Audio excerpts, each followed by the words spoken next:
Nation, what is going on? Welcome to another episode of the HawksFanTV podcast. I'm your host, Mac, joined by my co-host, Alex. And we are so excited to bring you another episode of the podcast this week and hope you guys have been staying happy and healthy out there. And I would guess that you guys probably have. Things have turned a little more of a positive turn for the Hawks here recently as we won 2 of our last 3 games. And, there's been a lot of things to like over the last few games. So I hope the Hawks are making that turn. We certainly are a really very talented roster. Our record was not indicating how talented of a team we actually were. So I'm glad to see that turn. And I mean, Alex, I got to guess, man, you got to be feeling quite the same, right? Yeah, I mean, hey, obviously we had a really rough stretch, right? Where we lost like 6 out of our 7 games or 7 out of our last 8 games. But hey, in the last 3 games, right, you're only as good as your last game. We won 2 out of 3, like you said in the pregame, just before we hit record. So yeah, I mean, Trae's really playing at an elite level. We got, 2 out of our 3 last wins, and hopefully we can slowly turn the season around and get back to 500 before the new year. I love it, man. I love it. So yeah, no, we'll break down that Pistons game real quick last night. I think that was again a lot of things to like from that game. One, most notably, we had the day one starters out there, so it was just nice to see not a fully healthy lineup because I know Bogey was out, but at least the starters were out there. Obviously, missing Jalen Bogey still mattered, but the starting 5 from the first game of the season was the starting 5 last night, so that felt good. DeAndre Hunter had a quick start of the game. He hit the first 6 points for us, 2 threes. He actually hit 6 threes in total, I believe. No, 5 threes in total, excuse me. Which just, didn't expect to see that out of DeAndre, but that was awesome. Had DeJounte Murray hitting threes in the first quarter and kind of stayed hot for the rest of the game. Both of them finished with 21 and 20 points respectively. Garrison Matthews was playing gritty in the first. I liked the first quarter a lot, man. It was I honestly, my fiance is giving me crap. She's like, "We're gonna end up losing this game." I was like, "No. That was a solid first quarter." I was like, "Trust me, this looks like more of a complete Hawks team than we've seen, maybe in the last couple of weeks, as you were kind of getting at there." But no, man, I liked what I saw in the first half, especially. We even got a Seth Lundy sighting, which he didn't play terrible, but he looked a little lost at one point. I know Bojan Bogdanovic drew a foul on him, and I won't say he looked lost by getting the foul drawn on him, but I think when the foul was called, he had a look on his face like, "Oh, you guys actually call that? Okay." So maybe a little welcome to the NBA moment for him, because I know those definitely happen your rookie year. So, but I don't know, man. I think it looked great. The first half we were solid, man, and it's it's. Trey Young just showed last night how elite of a player he is, and we'll get into that a little later. That's later in the show. But man, that first half, I thought it was good. I thought it was solid. Yeah, man, I think the game went pretty well. We were leading comfortably for majority of the game. Right? I don't think the Pistons really had a chance to win. Of course, they made some runs throughout the game, especially in the fourth quarter where they cut it to like 6 or 7 points. But we pretty much kept our distance, and it never really got closer than 6 points, right? So all in all, I think it was great. Trae, again, keeping his streak alive, right? So we talked about this on the post-game live show on Twitter Spaces last night, where hopefully both streaks would continue, right? The streak of the Pistons continuing to lose. I think they're at like a league high now, 24, 25 games they've lost in a row now, something like that, or 23.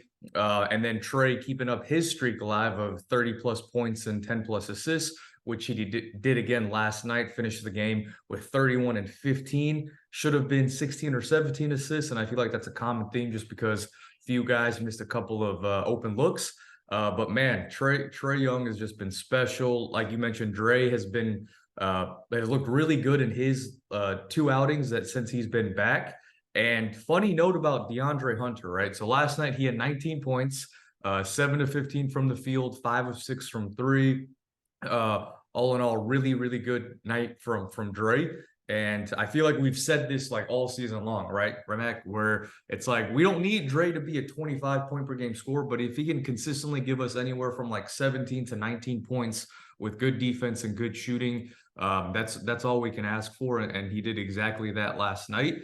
And Dre actually has quietly put together arguably his best season so far up until this point. So Dre right now for his career is actually shooting a career best from 3-point percentage. He's shooting at a 40% clip, almost 41% clip from distance at a career high volume. So he's actually taken the most threes he's ever taken, and he's hitting it at a much higher rate than he's ever hit before. Previously, his career high was 37.9% from three, and now he's shooting almost 41% on significantly higher volume. His true shooting percentage is the highest it's ever been for his career, where his true shooting percentage now is at a oh God, where'd it go? True shooting percentage of 58%. So that is 0.1% off of his career high from a true shooting percentage, but he's shooting a career best from the free throw line, 90% free throw shooter. He is statistically the best free throw shooter on the team right now, going by the percentages. So Dre, he's quietly put together a pretty decent season. Obviously, we still see some of those inconsistencies where he might put up like 6 or 7 points on some nights and then follow it up with, a 19-point barrage like he did last night. But this is the DeAndre Hunter that we need. If in fact, Coach Quinn and this front office want to keep Dre, because it is hard to find, really elite wings in this league, right? They're really far and few between. And Dre does have the closest thing to that stereo, kind of like prototypical wing mold, right? Where he's at 6'7", 6'8", 220-ish pounds, got good length, got good solid athleticism. And all we really need him to do is play 3 and D. If he can just play consistent, good defense night in and night out, and just be more of like a catch and shoot type of 3-point shooter, which he was last night, then I think he can be a really impactful player. So yeah, I mean, if this is the direction we want to go with, and they want to keep him, this is the role, in my opinion, that he needs to stay in, is just strictly catch and shoot 3 and D, right? His shortcomings come when he starts dribbling, putting the ball on the deck, trying to attack the rim, which we do need. But, I think at this point, we know what Dre is, and that's not really his strong suit. So if we want to keep him, great. He's showing improvement from a 3-point shooting percentage and just more volume, which we need in a Quinn Snyder type of offense. Or I've heard some fans say that this is the perfect time to sell, right? Sell at the highest value, because a lot of teams covet, 3 and D wings. He brings good size, brings good length and shooting. That 41% 3-point percentage mark is very juicy to a lot of other GMs. So I don't know. I see both sides. So we'll see what happens. But all in all, I'm glad we got the dub. And Clint Capela also, the unsung hero, he's been playing really solid these last 2 outings as well. So shout out to Clint Capela. Oh yeah, no, I'm. It's like you read my mind, man. My next comment when it came back to me was going to be on Clint, because I was like, look, man, that dude, 17 and 15 last night. Just his touch around the rim is so perplexing, and I do mean this as a compliment, because he gets so many rebounds. But if he just had a little more touch, I swear the guy would be the Swiss Joel Embiid. He would literally average 30 and 15. And that's okay. We don't need him to do that, because he clearly puts up. He's on my fantasy team, man. Dude puts up 30 fantasy points every single game almost. Like he's a stud of a player. So no, I want to give Clint his flowers too. At this point in his career, I think he's shown that it's just not part of his game. It's just not in his bag. And that's okay, man. It is. Yeah. So, but point being, if it was in his bag, I'm telling you guys, he'd be the Swiss Joel Embiid. He'd be MVP talks. I'm telling you. I mean, I wouldn't go that far, Mac. Right? The Swiss Joel Embiid, just because he doesn't have the dribbling or the 3-point shooting. But yes, I mean, if he had just better touch around the rim, he could easily be like a 16 to 17 point per game player, averaging, double-digit rebounds. Fun fact about Clint too, Mac. His last 3 games, he's put up 17 and 15, 18 and 15, 17 and 10, averaging 3 blocks a game. He's hit 3 blocks in all 3 of his last games, 9 blocks in total. So, and he's shooting pretty decent from the free throw line, 100% last night, 75% against the Raptors. and 0% from the second Raptors game, but I don't think he took that many free throws. So yeah, man, Clint's been playing pretty solid, doing exactly what he needs to do. And he's actually, if my eyes don't deceive me, he's been finishing a lot better at the rim as of late. So hopefully that keeps up.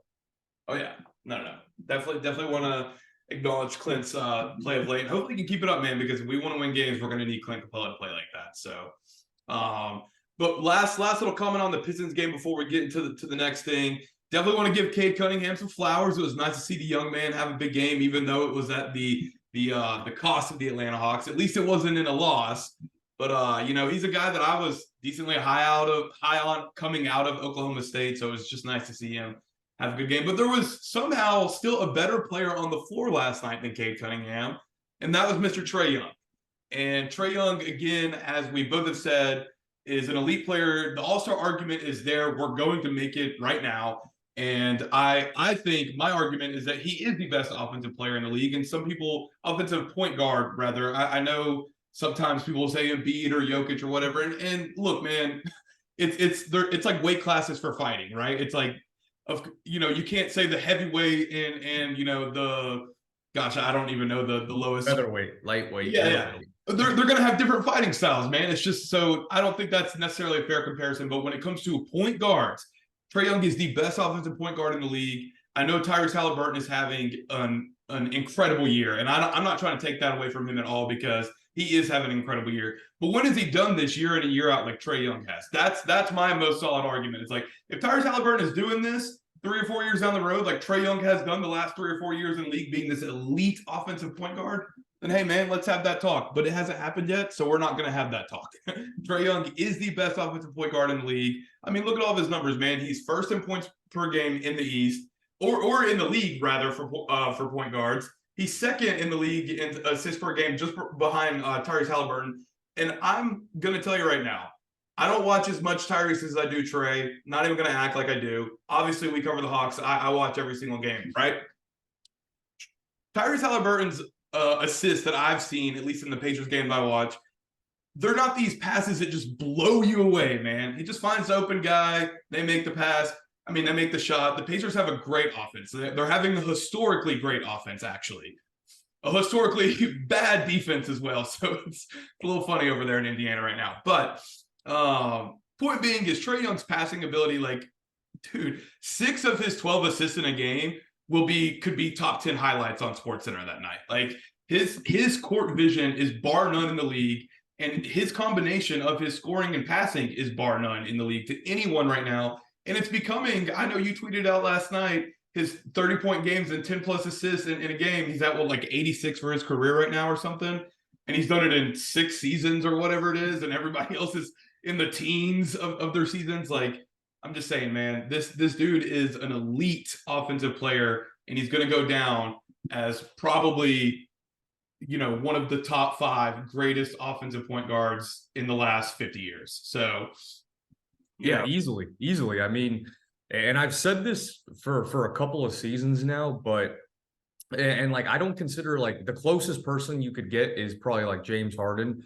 But James Harden really is a 2 guard. So when you think of like traditional point guards, like your Steph Curry's, your Kyrie Irving's, your, you know, players of that nature, Steve Nash's, they're really great at one or the other, right? They're either a really great dynamic scorer like Steph Curry or Damian Lillard, or they're really, really good passers like, you know, Steve Nash and, you know, John Stockton, guys like that, right? But we've never seen a player, a point guard of that size, really dominate on both aspects of both playmaking and his ability to just have crazy scoring capabilities. And that's Trae Young, right? I mean, like you mentioned, you referenced the tweet that I put out earlier today. Trae Young is 4th all time in most 30 plus point games and 10 assist games for his career. The only 3 players ahead of him right now, Mac, are James Harden at number 1, LeBron James, and Russell Westbrook. And all of those guys are vets. They've been in the league for 15 plus years. Trae's only been in the league for 6 seasons, and he's already top 4 in 30 and 10 games. Let me read the exact number. James Harden's number 1. He has 101 games of 30 and 10 for his career. He's in his 15th season. LeBron James, he's in his 21st season, 97 games. Russell Westbrook, 16th season, 84 games. Trae Young, only in his 6th season at age 25, has 68 games where he's already had 30 and 10 games. And if he keeps up this pace, he could probably pass James Harden within like the next three seasons easily, right? He's almost already at 70, and I'm willing to bet by the end of this season, he's probably going to have like, 5 to 10 more games, 10, maybe, I mean, honestly, at this rate, he's already hit 5 in a row. It's very possible that he has like 10 or 15 more games of 30 and 10 on the low end. He could even honestly have like 20 more games of this, right? But let's just keep it conservative, and let's say 10 more games or 15 more games. He's already going to be right at Russell Westbrook's mark at 84 of third all time, and he's only going to be 13 behind LeBron James by the end of the season. That's if he only has like 10 to 15 or more of these types of games. If he keeps up this trajectory, which obviously he's not going to score 30 and 10 every single night for the remainder of the season, but we have 52-ish games left of the season so far. Even in just half of those games, 25, woo, boy, if he hits 25 of those, we're looking at 92, 93 games, only 4 behind LeBron James. So yeah, I mean, honestly, in the next 2 seasons, that's going to be my prediction. In the next 2 seasons, by the end of this season and a full next season next year, as long as he stays healthy and he doesn't get hurt, he's going to already be number 1 all time of 30 and 10 games, which is just ridiculous at his size. 6'1", 170 pounds soaking wet. It's absolutely ridiculous. It's nutty to think about. And people need to put some respect on this man's name.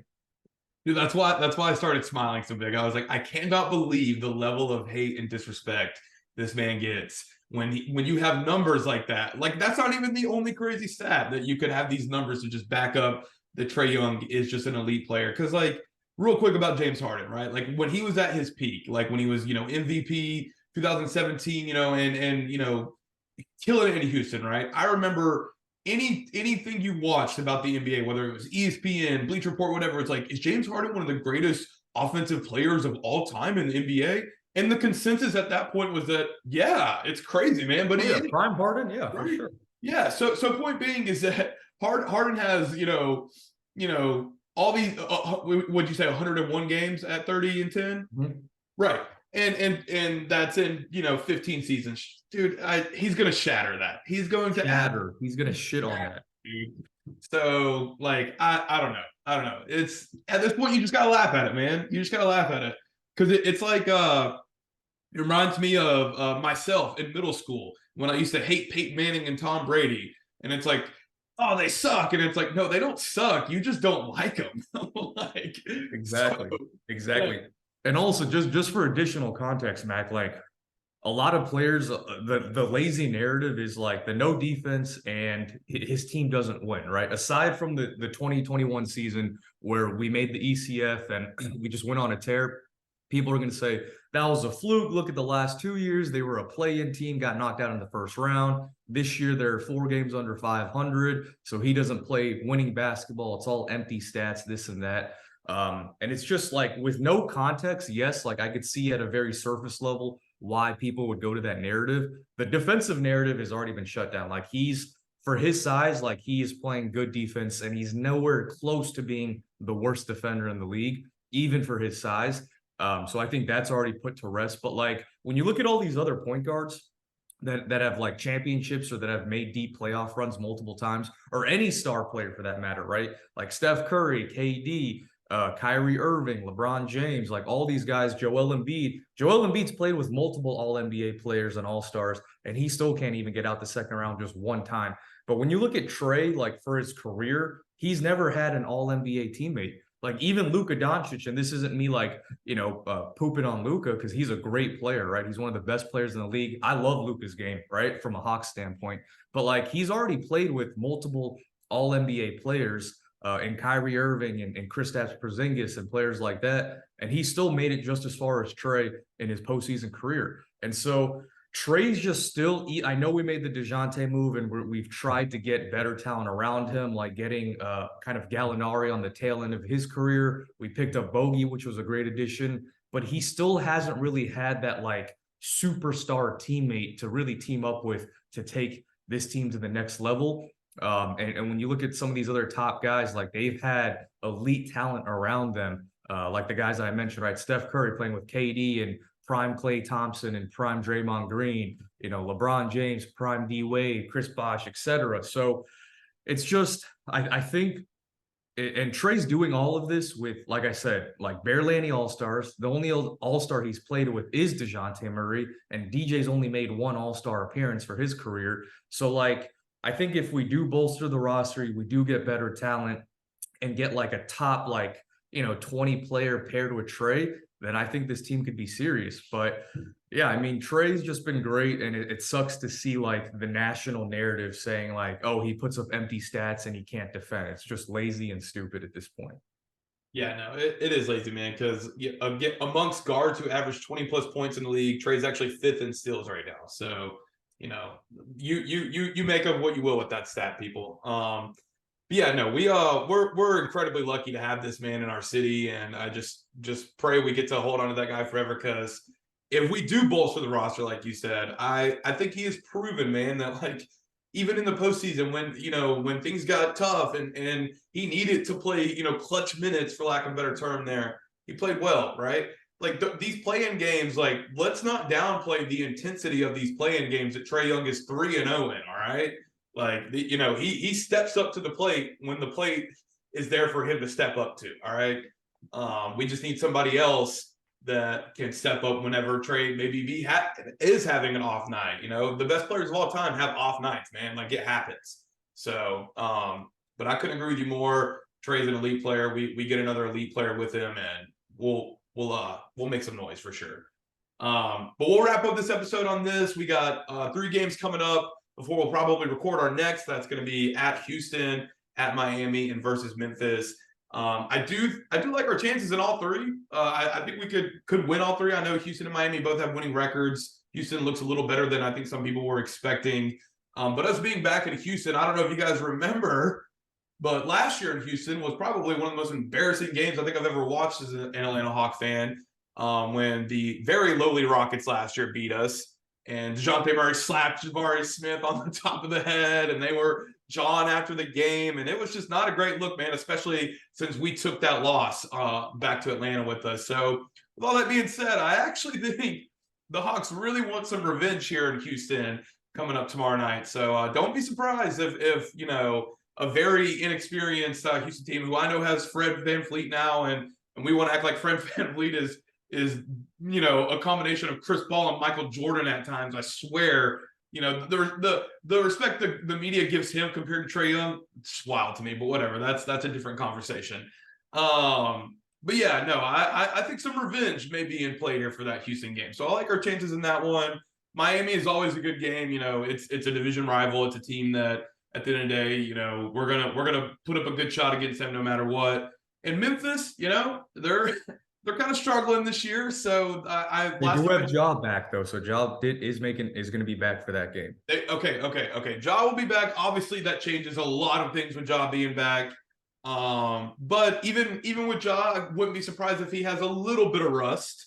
It has been a while, so it's still a game, especially at home, that I think we could easily win. So I like our chances in all 3.